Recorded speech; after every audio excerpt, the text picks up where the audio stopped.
I stood in the kitchen at 11 p.m. on Christmas Eve, scrubbing crusted gravy from the 14th dinner plate while my sister-in-law's laughter echoed from the living room. My hands were cracked and bleeding from the hot water.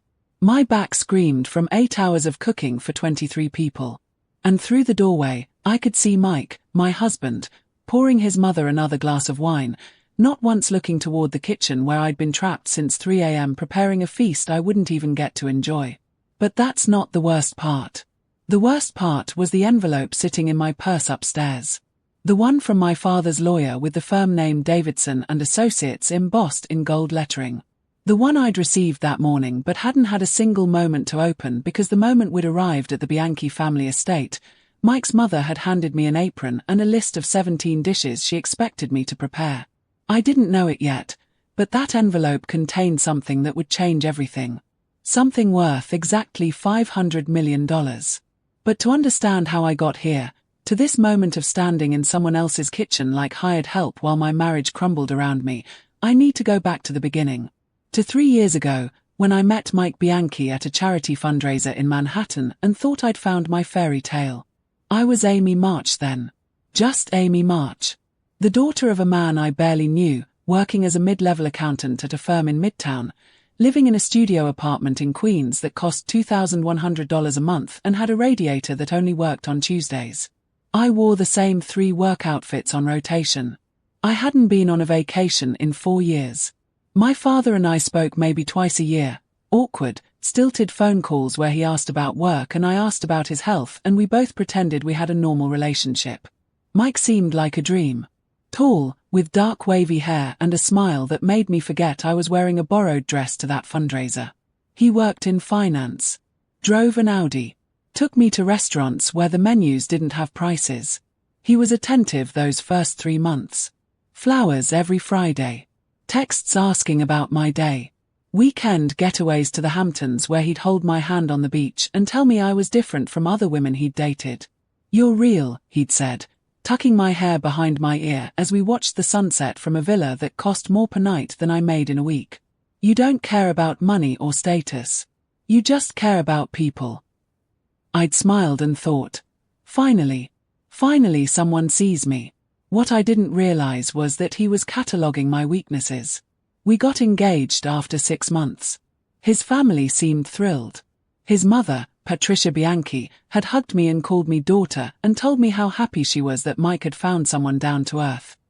His father, Antonio, had shaken my hand with both of his and said, "Welcome to the family, Amy." His sister, Teresa, had been cooler. Appraising. She'd looked me up and down at the engagement party and said, "So you're an accountant. How practical." But I'd brushed it off. Not everyone warmed up immediately. I'd win her over. The wedding was at the Bianchi estate, a sprawling property in Connecticut with actual manicured gardens and a fountain imported from Italy. 200 guests. A dress that cost $15,000 that Patricia had insisted on buying because a Bianchi bride needs to look the part. I'd felt like Cinderella. I'd cried happy tears as I walked down the aisle. My father hadn't come. He'd sent a card with a check for $5,000 and a note, "Wishing you every happiness.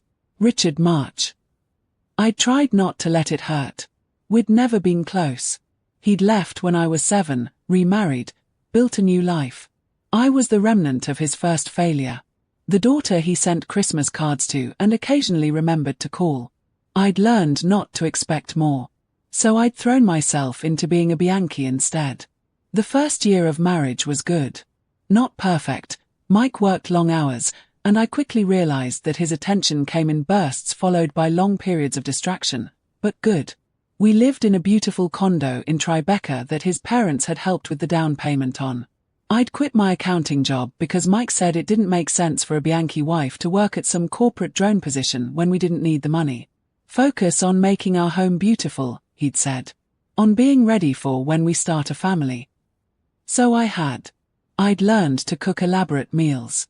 Decorated our condo like a Pinterest board come to life. Joined a gym. Got highlights. Attended charity luncheons with Patricia and Teresa where I smiled and nodded and learned that my opinion was rarely solicited or welcomed. The cracks started showing in year 2. It was small things at first. Mike forgetting to mention family dinners until an hour before, then being annoyed when I said I wasn't ready. His mother calling with emergencies that required my immediate help, picking up a prescription, organizing a closet, running errands that she was perfectly capable of handling herself but that I, as the daughter-in-law with all that free time, should be happy to help with. Then came the holidays. Our second Thanksgiving as a married couple. Patricia had called me 3 weeks before and said, "Amy, dear, I'd like you to host this year. At your place. Nothing too elaborate, just the family. Maybe 20 people." I'd been thrilled. This was acceptance. This was her trusting me. I'd spent $800 on ingredients. Tested recipes for weeks. Cleaned our condo until it sparkled. Set a table so beautiful it could have been in a magazine. The family had arrived, and within 5 minutes, Teresa had wrinkled her nose and said, "It's so small in here. Mother, are you sure you're comfortable?" Patricia had smiled thinly. "It's cozy." Throughout dinner, I'd received notes of criticism dressed as concern. The turkey was a touch dry, dear, but valiant effort. The potatoes needed just a bit more salt, perhaps. The pie crust was store-bought, wasn't it? I can always tell. It hadn't been store-bought. I'd made it from scratch, following a YouTube tutorial 3 times until I got it right. Mike had said nothing, just eaten in silence while his family picked apart my efforts like vultures on a carcass. Afterward, when everyone had left and I'd been crying in the bathroom, he'd knocked and said, "You're being too sensitive. They're just trying to help you improve." That should have been my first clue. But I doubled down instead.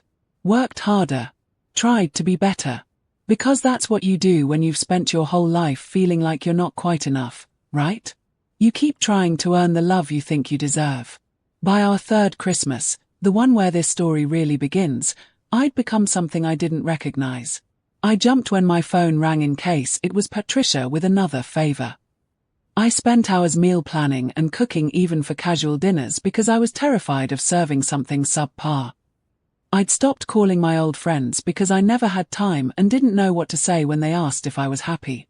Mike and I barely spoke anymore. He worked until 8 or 9 every night.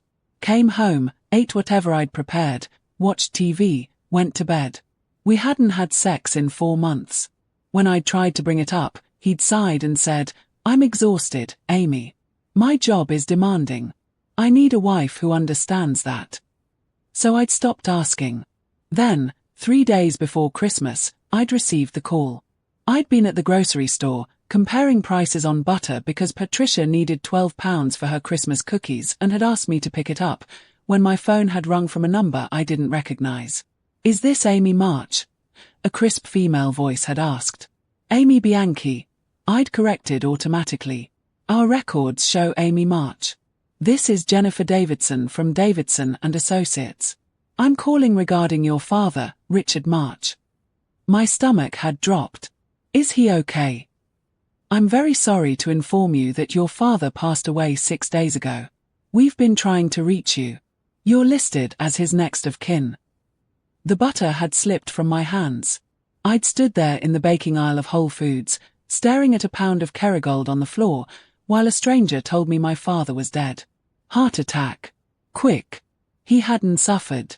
The funeral had already happened. I'd missed it because no one had been able to reach me. My phone number in his records had been old. "There's a matter of the estate to discuss," Jennifer had continued, her voice gentling slightly. "I'm sending you an envelope via courier. It should arrive tomorrow. Inside are instructions and documents you'll need to review. I'm very sorry for your loss, Ms. March." I'd stood there for 20 minutes before I'd remembered to pick up the butter. I'd told Mike that night. He'd looked up from his laptop for maybe 5 seconds. "I'm sorry," he'd said. "When's the funeral?" "It already happened." "Oh." He'd looked back at his screen. "Well, at least you don't have to deal with travel during the holidays. You know my family is counting on you for Christmas." I'd gone to our bedroom and cried silently into a pillow so he wouldn't hear. The envelope had arrived the next morning. I'd signed for it, held the thick manila package, and felt nothing. My father was a stranger. A man who'd sent birthday cards with increasingly generic messages. Who'd missed my college graduation, my wedding. Who'd chosen his new family over me so thoroughly that I'd stopped expecting anything different. But still, he'd been my father. And now he was gone. I'd wanted to open the envelope immediately, to sit with whatever closure or lack thereof it contained. But then Patricia had called. "Amy, darling, we need to discuss Christmas Eve dinner. I'm having it catered this year, but I'll need you to handle all the setup and coordination with the staff. Can you come by today to go over the details?" And just like that, my grief had been scheduled around Bianchi family obligations. Now, here's where I need to pause and ask you something, because what happens next is going to sound unbelievable, and I need you to stick with me. Have you ever felt invisible in your own life? Like you're just going through the motions, playing a role someone else wrote for you? Drop a comment below and let me know where you're watching from, your city, your state, wherever you are in the world. I want to know I'm not alone in this. And if you're already invested in this story, if you're wondering what could possibly be in that envelope, do me a huge favor and hit that like button. Then subscribe, because I promise you, what happens next changed my entire life in ways I never could have imagined. Your support means everything to me, and honestly, knowing people are listening to this makes it easier to tell. Okay. Back to the worst Christmas Eve of my life. I'd arrived at the Bianchi estate at 2 p.m. on Christmas Eve with Mike, carrying the overnight bags we'd packed for the traditional 2-day family celebration. The envelope from my father's lawyer had been in my purse. I'd still not had a moment alone to open it. Patricia had met us at the door with a clipboard. Not a hug. A clipboard. "Oh good, you're here," she'd said, barely glancing at me. "Amy, the caterers arrived an hour ago, and they're completely incompetent. I need you in the kitchen immediately to supervise. And the guest rooms need fresh linens. Teresa's bringing the children, so we'll need the bed set up properly. Mike, darling, your father wants to discuss the merger in his study." Mike had kissed his mother's cheek and disappeared without a word to me. I'd followed Patricia to the kitchen where 2 exhausted-looking catering staff were unloading what appeared to be enough food for a small army. "They don't understand our standards," Patricia had said loudly, as if the staff weren't standing right there. "I need you to make sure everything is executed properly. The Wellington needs to be precisely medium rare. The soufflés cannot fall. And for heaven's sake, make sure they use the Wedgwood china, not the everyday set." Then she'd handed me an apron and left. That had been 8 hours ago. Since then, I'd coordinated 12 dishes, set 4 tables, arranged 3 flower arrangements that weren't quite right the first 2 times, made 2 emergency runs to specialty stores for ingredients the caterers had supposedly brought wrong versions of, and hand-washed approximately 1,000 pieces of stemware because the dishwasher was too noisy for the guests in the living room. The caterers had left at 8 p.m. after serving dinner to the family. Dinner I hadn't been invited to eat. Dinner I'd watched get served through the kitchen window while I'd plated desserts. Mike had come into the kitchen once, to ask where the good scotch was. He hadn't asked if I'd eaten, if I needed help, if I was okay. I'd told him where the scotch was, and he'd left. Now it was 11 p.m. The family was playing some kind of game in the living room. I could hear shrieks of laughter and the clink of glasses. And I was scrubbing dishes in a kitchen that looked like a war zone, my feet screaming in pain, my dress, the new one I'd bought specifically for tonight, splattered with gravy and duck fat. I'd become the help in my own marriage. The realization hit me like a physical blow. I set down the dish I'd been scrubbing and gripped the edge of the sink. When had this happened? When had I gone from wife to servant? When had I become so small? "Amy." Teresa's voice rang from the living room. "We need more ice." Something inside me snapped. Not dramatically. Not with fireworks or a big confrontation. Just quietly. Like a thread pulled too tight finally giving way. I dried my hands, took off the apron, and walked upstairs to the guest room where Mike and I were supposed to sleep. I pulled the envelope from my purse with shaking hands. Inside were 3 things: a letter on my father's personal stationery, a smaller sealed envelope marked to be opened first, and a business card for Jennifer Davidson. I opened the smaller envelope. Inside was a single sheet of paper with typed instructions. Amy, before you read my letter, I need you to call Jennifer Davidson at the number below. Tell her you're ready to discuss the estate. Do this in private. Do not tell anyone what you learn until you've heard everything. Trust me. Dad. Dad. Not Richard. Not your father. Dad. I looked at the clock. 11:07 p.m. on Christmas Eve. But the instructions had seemed urgent. And something in my chest was pulling me forward, telling me this mattered. I dialed Jennifer Davidson's cell number, which had been handwritten at the bottom of the note. She answered on the second ring. Ms. March. How did you? Your father arranged for me to be available to you at any time over the holidays. He suspected you might not have privacy until late. I'm very glad you called. Are you somewhere you can talk freely? I looked at the closed door of the guest room. Heard laughter echoing from downstairs. Yes. Good. Before I explain the details, I need you to sit down. What I'm about to tell you is going to be shocking. I sat on the edge of the bed, my heart hammering. Okay. Your father, Richard March, was the founder and sole owner of March Technologies. Are you familiar with the company? I wasn't. No.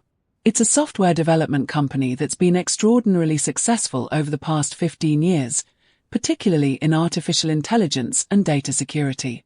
Your father kept his ownership very private. He didn't do press. He didn't socialize in tech circles. He deliberately kept a low profile. I don't understand. My father was. I thought he was just a businessman. Comfortable but not. Your father's estate is valued at approximately $500 million. The room tilted. I'm sorry, what? $500 million. And you, Ms. March, are the sole beneficiary. I couldn't breathe. Couldn't process. That's not. There must be a mistake. He has a wife. Other children. He divorced his second wife 8 years ago. His other children are from that marriage, and he provided for them in a separate trust established years ago. But the bulk of his estate, the company, the properties, the investments, all of it goes to you. Why? The word came out as a whisper. He barely knew me. Jennifer's voice softened. Your father and I worked together for 12 years. We had many conversations about you. He knew he'd failed you, Ms. March. He knew he'd chosen his second family over you, and it destroyed him. He spent the last decade of his life building this company not just for success, but as a way to give you the life he'd stolen from you by leaving. He wanted you to have freedom, choice, security, everything he didn't give you as a child. I was crying, silent tears streaming down my face as this stranger told me that my absent father had actually cared, had actually thought about me, had built me an empire as an apology. There's more, Jennifer continued. Your father left you a letter explaining everything. But he also left instructions. He was very specific about the timing. What kind of instructions? He wanted you to have choices. He suspected, based on the last conversation he had with you 2 years ago when you mentioned your marriage, that you might be in a situation where you felt trapped. He wanted you to have leverage before you revealed any of this. 2 years ago, the last time my father and I had spoken, I'd been at a charity luncheon with Patricia. He'd called to wish me a happy birthday, a rare occurrence, and asked how I was. I'd said I was fine. Great. Married to a wonderful man.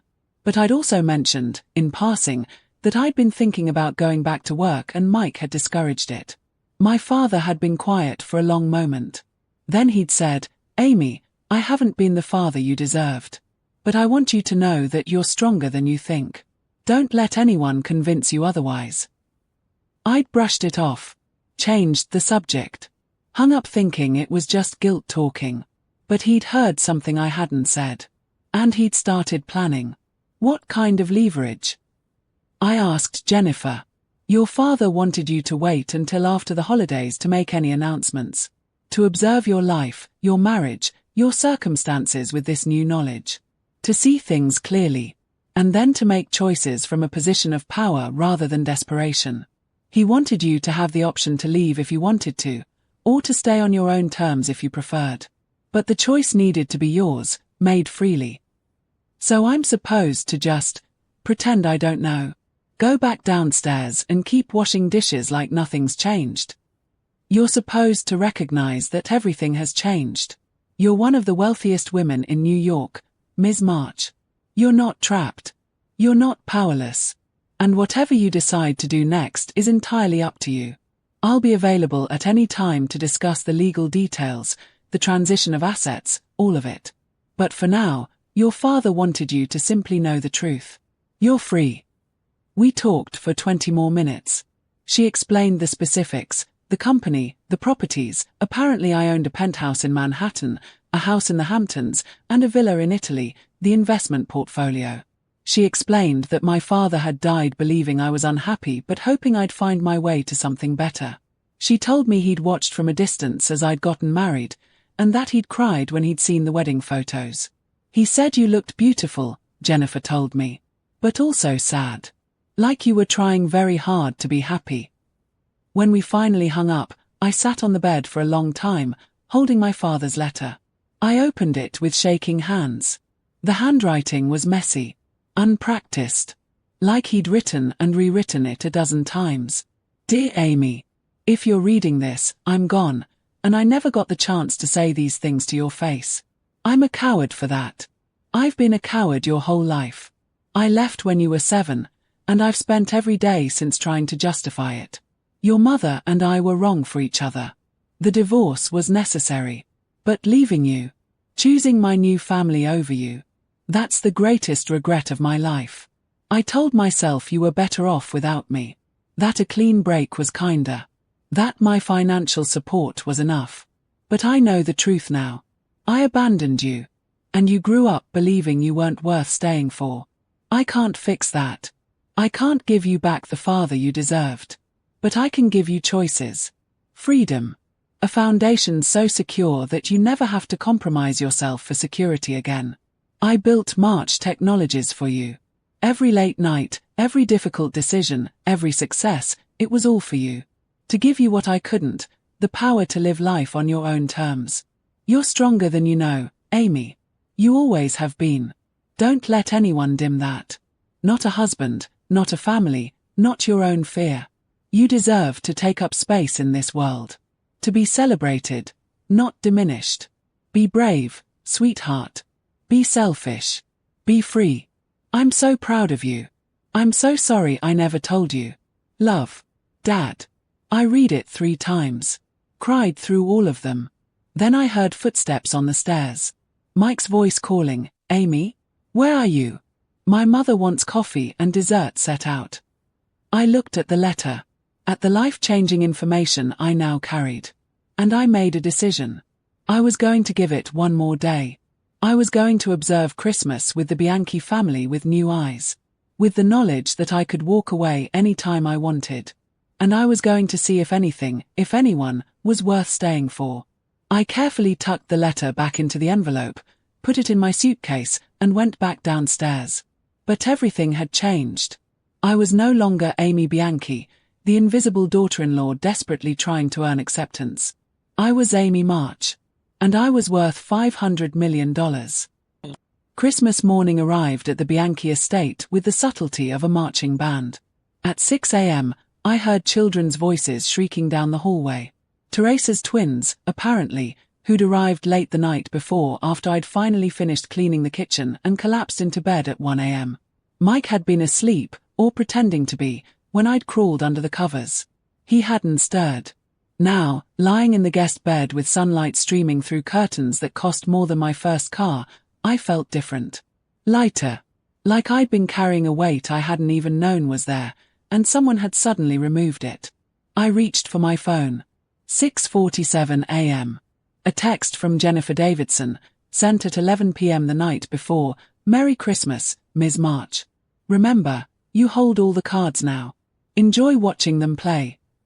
I smiled. Then I got up, showered, and put on the cashmere sweater set Patricia had given me last Christmas with the pointed comment that quality never goes out of style, unlike trends. At the time, I'd thought she was being helpful. Now I recognized it for what it was, A subtle dig at my off-the-rack wardrobe. Funny how clarity changes everything. I went downstairs to find controlled chaos. Teresa's twins, 6-year-old boys named Antonio Jr. and Marco, were racing through the living room, screaming about Santa. Teresa herself was on her phone, barking orders at someone about a business crisis that apparently couldn't wait for Christmas. Her husband, David, sat slumped on the couch looking like he'd rather be anywhere else. Patricia presided over it all from her chair by the fireplace, already dressed in a designer ensemble, her hair and makeup perfect. She looked up as I entered. "Oh, Amy. Finally. I need coffee. And the children haven't eaten. Can you make them breakfast? Nothing too sugary. Teresa is very particular about their diet. Not Merry Christmas. Not how did you sleep? I need coffee." I smiled. A real smile. "Of course, Patricia. How do you take it?" She looked surprised. "I usually just knew. Black. 2 sugars." "Coming right up." In the kitchen, I made coffee. But this time, I didn't rush. Didn't frantically try to anticipate every need. I made it exactly as requested. 1 cup. Black. 2 sugars. Then I made myself a cappuccino using the expensive espresso machine Patricia usually didn't let anyone else touch because it's very delicate. I'd never used it before. Turned out it was incredibly simple. I brought Patricia her coffee and sipped my cappuccino while Antonio Jr. and Marco demolished the living room. Teresa didn't look up from her phone. David stared into space. Mike came downstairs in his pajamas, kissed his mother's cheek, and settled into the couch without acknowledging me. "Amy," Patricia said after taking a sip of coffee. "Breakfast. What would you like?" Another surprised look. Usually I offered suggestions. Tried to anticipate preferences. French toast. The good bread from that bakery in town. And bacon. The thick-cut kind. "I'm not sure what we have," I said pleasantly. I didn't do the shopping for this morning. Patricia's eyes narrowed. "Well, check the kitchen. There should be plenty from yesterday." There wasn't. The caterers had taken their leftover supplies. The fridge held mainly condiments and some wilted vegetables. I returned to the living room. "There's no bread for French toast. I can go to the store if you'd like." "The store?" Patricia looked at me like I'd suggested we eat dirt. "It's Christmas morning. Everything's closed." "Then I can make something with what we have. Eggs. Omelets." I specifically said French toast, Amy. "And I'm telling you we don't have the ingredients." The room went quiet. Even Teresa looked up from her phone. Patricia set down her coffee cup very carefully. "Excuse me." This was the moment. The test. Old Amy would have scrambled. Apologized. Offered to find a 24-hour grocery store an hour away if necessary. Anything to avoid disapproval. New Amy, Amy March, worth $500 million, said, "We don't have what you need for French toast. I'm happy to make something else, or you're welcome to make it yourself." Mike stood up. "Amy, can I talk to you? Kitchen. Now." I followed him, my heart hammering but my face calm. The moment we were out of earshot, he turned on me. "What the hell was that?" "What was what?" "You know what. You don't talk to my mother like that." "Like what?" "I told her we don't have ingredients." "Your tone was polite. You offered to let her make it herself. Because she's a capable adult." His face was reddening. "She's our host. We're guests in her home. You don't get to be difficult." "I'm not being difficult. I'm being reasonable. This isn't like you." "Maybe it should be." He stared at me. "What's gotten into you?" So many answers to that question. My father's letter. $500 million. The sudden, crystalline clarity that I'd spent 3 years making myself smaller and smaller to fit into a family that would never make room for me. But I said, "I'm tired, Mike. I spent all day yesterday cooking and cleaning while everyone else enjoyed Christmas Eve. I got 3 hours of sleep. And now I'm being snapped at for not producing French toast from thin air. I'm just asking for basic reasonableness. My mother isn't being unreasonable. Then you make her French toast. His mouth fell open. What? You make it. You know where the store is. You know what she likes. You're her son. Why is it my job?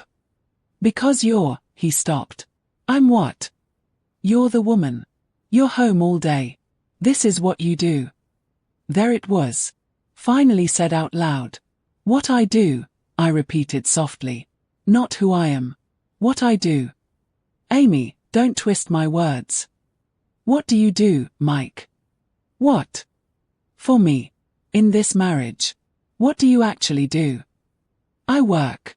I provide. Your parents' down payment provides. Your family name provides. What do you do? When have you asked about my day, my feelings, my needs? When have you stood up for me when your family treats me like staff? They don't. Your mother handed me an apron before I'd been in the house 5 minutes yesterday. I didn't eat dinner. Dinner I cooked. Did you notice? Did you care? He was silent. I want to go home, I said. Today. After presents. We're supposed to stay through tomorrow. You can stay. I'm leaving. Amy, you're being ridiculous. It's Christmas. You're upset because you're tired. I'm upset because I'm invisible. And I'm done with it. I walked out of the kitchen, leaving him standing there. The present exchange was painful. Patricia had gotten me a cookbook. I noticed your techniques could use some refinement, she'd said with a smile. Teresa had gotten me cleaning supplies. For your adorable little condo. I thought these would be perfect for the small space. Mike had gotten me a spa voucher. For relaxation. You've seemed stressed. Not jewelry. Not something personal. Not something that required knowing me at all. A spa voucher. I'd bought Mike a vintage watch I'd saved for over 6 months. Before I'd known about the inheritance. When I'd thought we were in this together. He'd barely looked at it. Thanks, babe. I'd given Patricia and Antonio a beautiful coffee table book on Italian villas. Patricia had said, how nice. We have several of these already, but I'm sure we'll find a place for it. By 11 a.m., I was packed. Mike had tried to convince me to stay 3 more times. Each time, I'd said no. Finally, Patricia had pulled me aside. Amy, dear. I know family gatherings can be overwhelming, but walking out on Christmas is very dramatic. Whatever Mike did to upset you, I'm sure he didn't mean it.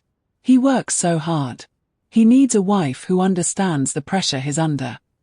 He needs a wife who what? I'd asked. Who cooks and cleans and asks nothing in return? Who makes herself invisible so he looks good? Who supports him? That's what marriage is. What about him supporting me? She'd laughed. Actually laughed. Sweetheart, Mike provides you with a beautiful home, financial security, a respected name. What more support do you need? And there it was. The worldview that had shaped this family. Women were decorative. Useful. Their value was in service to men. I'd smiled. You're right. I've been ungrateful. Thank you for the perspective, Patricia. She'd looked satisfied. Like she'd won. She had no idea what was coming. I'd called a car, packed my bags, and left the Bianchi estate at noon on Christmas Day. Mike had texted me 17 times during the drive back to our condo. Angry at first. Then confused. Then conciliatory. Just come back. We'll talk. You're embarrassing me in front of my family. My mother thinks you've lost your mind. Fine. Have your tantrum. I'll be back tomorrow and we'll discuss this like adults. I'd turned off my phone. At the condo, I'd unpacked my bag. Made myself lunch, a grilled cheese, simple and perfect. Poured a glass of wine from a bottle that cost $200 that Mike had been saving for a special occasion. This felt special enough. Then I'd opened my laptop and started researching. March Technologies. My father's company. My company now. It was extraordinary. Cutting-edge AI development. Contracts with Fortune 500 companies and government agencies. A reputation for innovation and integrity. Revenue in the hundreds of millions annually. And it was mine. I'd found articles about my father. Not many. He'd been as private as Jennifer had said. But the ones I'd found painted a picture of a brilliant, driven man who'd revolutionized data security. Who'd built something from nothing. Who'd done it all for the daughter he'd abandoned. I'd cried again. For what could have been. For the relationship we'd never have now. But also for what was. For the gift he'd given me. By the time Mike came home the next evening, a full day earlier than planned, I'd made several decisions. He'd walked in, dropped his bag, and said, "We need to talk." "We do," I'd agreed. "You can't just walk out like that. Do you know how that made me look? I'm leaving you." He'd frozen. "What?" "I want a divorce." "Amy, you're being insane. Because of one argument." "Not because of one argument. Because of 3 years of being treated like I don't matter. By you. By your family. I'm done." "You can't be serious."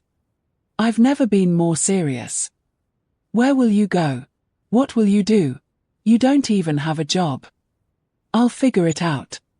"Amy." He'd sat down, his voice changing. Going soft. Manipulative. "Baby, listen. I know I've been distant. Work has been crazy. But we can fix this. I love you. Don't throw away our marriage over some holiday stress. You don't love me. You love having someone who takes care of you and asks nothing in return." "That's not true." "When's my birthday, Mike?" Silence. "What's my favorite book? My favorite food? What do I want to do with my life? What are my dreams?" More silence. "You don't know. Because you've never asked. Because it doesn't matter to you. I'm a role you cast. Wife. Homemaker. Ornament. But I'm not a person to you. You're being unfair." "I'm being honest." Finally. He'd stood up, anger replacing manipulation. "You're making a huge mistake. You think you can just leave. Support yourself. You have no skills, no work history for the past 3 years, no money of your own. I'll manage. My lawyer will destroy you in court. You'll get nothing. You signed a prenup, remember?" I had. A generous one, actually, that would give me a small settlement after 3 years of marriage. Maybe $100,000. Enough to live on for a year if I was careful. Mike thought that was his leverage. He had no idea. "Okay," I'd said simply. "Have your lawyer call my lawyer. We'll work it out." "You don't have a lawyer." "I will by Monday." He'd stared at me, then shook his head. "You're having some kind of breakdown. This isn't you. When you come to your senses, we'll talk." "I won't change my mind." "We'll see." He'd grabbed his bag and left. I'd heard him on the phone in the hallway. "Mom, she's lost it completely. I'm coming back." "Yes, today." I know. The door had slammed. And I'd stood in our condo, his condo, really, that I'd decorated and cleaned and made beautiful for someone who didn't see me, and felt nothing but relief. On Monday, I'd called Jennifer Davidson. "I'm ready," I'd told her. "To take over the company. To move into the Manhattan penthouse. To file for divorce. All of it." "Are you sure?"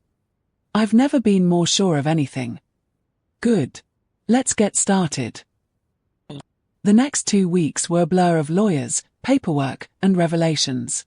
Jennifer had connected me with the best divorce attorney in New York, a woman named Catherine Chen who'd taken one look at my prenup and smiled like a shark. "This is going to be fun," she'd said. Mike's lawyer had sent over the initial filing. Very standard. Irreconcilable differences. A settlement offer of $75,000, with a stipulation that I vacate the condo within 60 days and sign an NDA about the marriage. Catherine had called me, laughing. "Should we tell them now or make them work for it?" "Make them work for it," I'd said. So we'd countered with our own filing. I wanted the condo, half of Mike's assets, and spousal support. Mike's lawyer had called within an hour, condescending and smug. Mrs. Bianchi, let's be reasonable. The prenup is very clear. Your counteroffer will go nowhere. I suggest you take the settlement we've offered and move on gracefully. Catherine had let him finish. Then said, my client rejects your offer. See you in court. Meanwhile, Jennifer had been transitioning control of March Technologies. The board had been briefed. The staff had been notified. And I'd spent every day learning about the company my father had built. It was overwhelming. Thrilling. Terrifying. I'd met with the executive team. Brilliant people who'd worked with my father for years and who'd been curious about the daughter he'd mentioned but never introduced. He talked about you constantly, the CTO, a woman named Sandra Liu, had told me. Especially toward the end. He was so proud of you. So hopeful that this would give you the freedom he'd never had. Why didn't he ever reach out? Shame, I think. He felt he'd lost the right to be your father. But he never stopped being your dad, if that makes sense. It did. I'd moved into the Manhattan penthouse on January 3rd. 3,000 square feet overlooking Central Park. Floor-to-ceiling windows. A kitchen I'd actually enjoy cooking in. A master bedroom that felt like a cloud. I'd stood at the window that first night, looking out at the city, and thought, this is my life now. Mike had texted me twice during the move. Once to ask where I'd gotten money for movers. Once to tell me his mother wanted to meet for coffee to help me through this difficult time. I'd ignored both messages. On January 15th, Catherine had called with news. Mike's lawyer wants to meet. They've done some digging and realized you've come into money. They're probably going to argue it should be considered marital property. But it's not. I inherited after we separated. Doesn't matter. They'll try. Are you ready to reveal the extent? Yes. This is going to be very satisfying. The meeting was set for January 20th. Mike, his lawyer, Patricia, me, and Catherine in a conference room at Catherine's firm. I'd dressed carefully that morning. A suit that cost more than I used to make in a month. Hair professionally styled. Makeup flawless.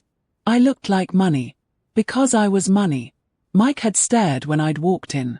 Patricia had looked confused. Amy, Mike had started. You look different. Thank you. His lawyer, a grey-haired man named Robert Morrison, had cleared his throat. Let's begin. Mrs. Bianchi, we understand you've recently come into an inheritance. That's correct. We believe that inheritance should be considered in the divorce settlement.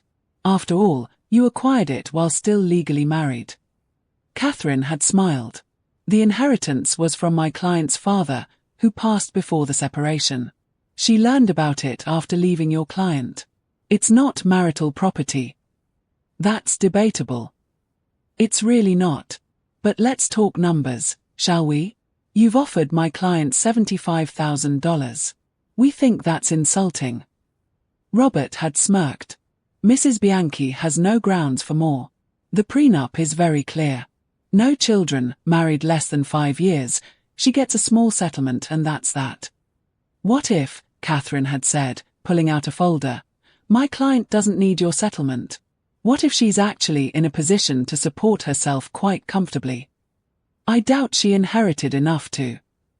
$500 million. Silence. I'm sorry. Robert had finally said.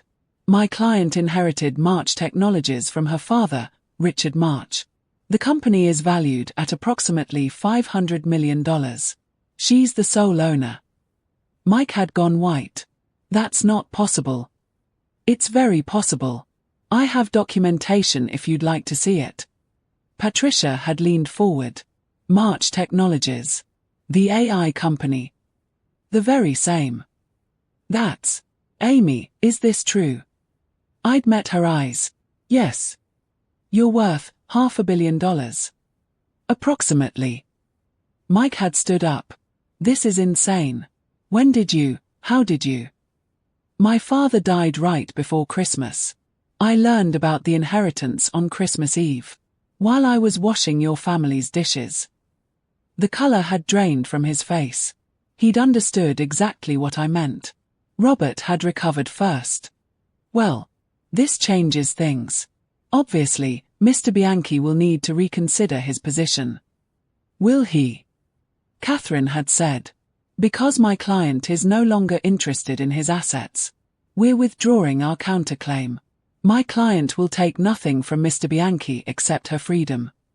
Nothing. Robert had looked stunned. Nothing. She doesn't need it. But Catherine had slid another document across the table. There is the matter of the condo. The condo was purchased primarily with Bianchi family funds. And my client spent 3 years improving it, decorating it, maintaining it. Sweat equity. We have receipts for everything she purchased, every improvement she made. We calculate her investment at approximately $150,000. That's ridiculous. Or, Catherine had continued, we can make this very simple. My client signs the condo over to Mr. Bianchi. He signs the divorce papers. Everyone walks away. My client gets her maiden name back and her freedom. Your client gets everything else. She'd be giving up her settlement. Which she doesn't need. Do we have a deal? Mike had found his voice.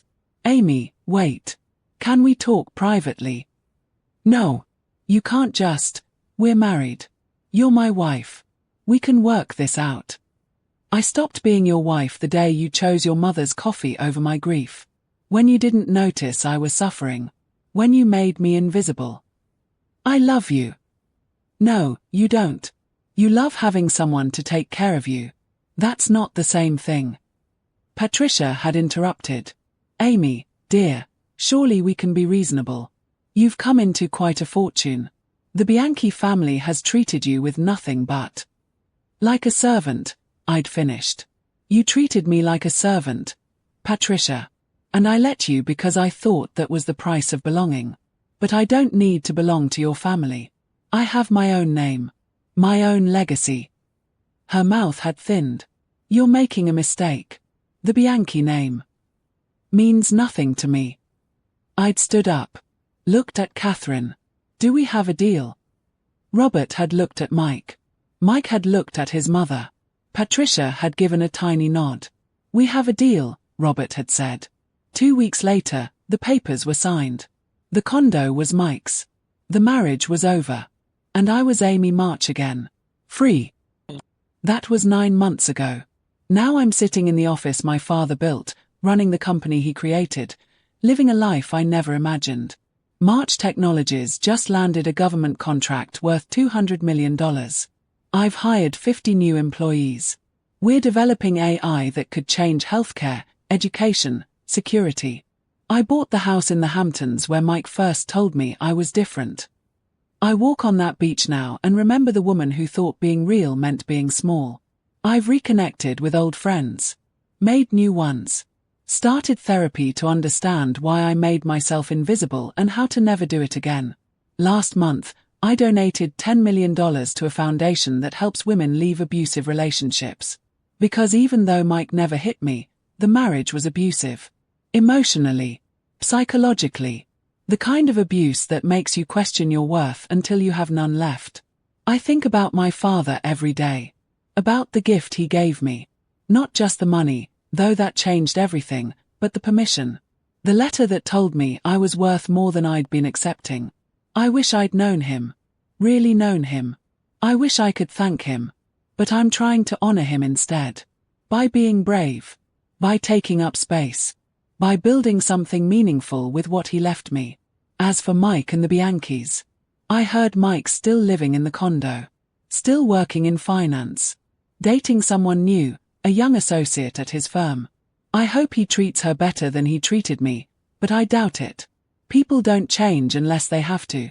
Patricia tried to reach out once, about 2 months after the divorce. She'd called and left a voicemail about how she'd always cared for me and hoped we could move past this unpleasantness. I'd deleted it. Teresa sent me a LinkedIn request last week. I declined it. Some bridges aren't worth rebuilding. I don't hate them. I don't think about them enough to hate them. They taught me what I don't want. What I won't accept. And for that, I'm almost grateful. My father used to say something that Sandra told me about. He'd say, "The greater the humiliation, the greater the preparation." He meant that our lowest moments prepare us for our biggest transformations. Christmas Eve, washing dishes while my marriage crumbled, feeling worthless and small, that was my humiliation. Everything that came after was my preparation. For the life I'm living now. The person I've become. I'm not the same Amy who walked into the Bianchi estate 3 years ago hoping to be accepted. I'm not even the same Amy who left on Christmas Day. I'm someone who knows her worth. Who takes up space without apologizing. Who built something meaningful from the ashes of what broke her.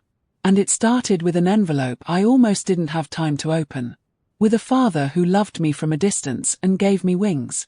With the courage to choose myself when everyone else wanted me to choose them. So that's my story. The Christmas that changed everything.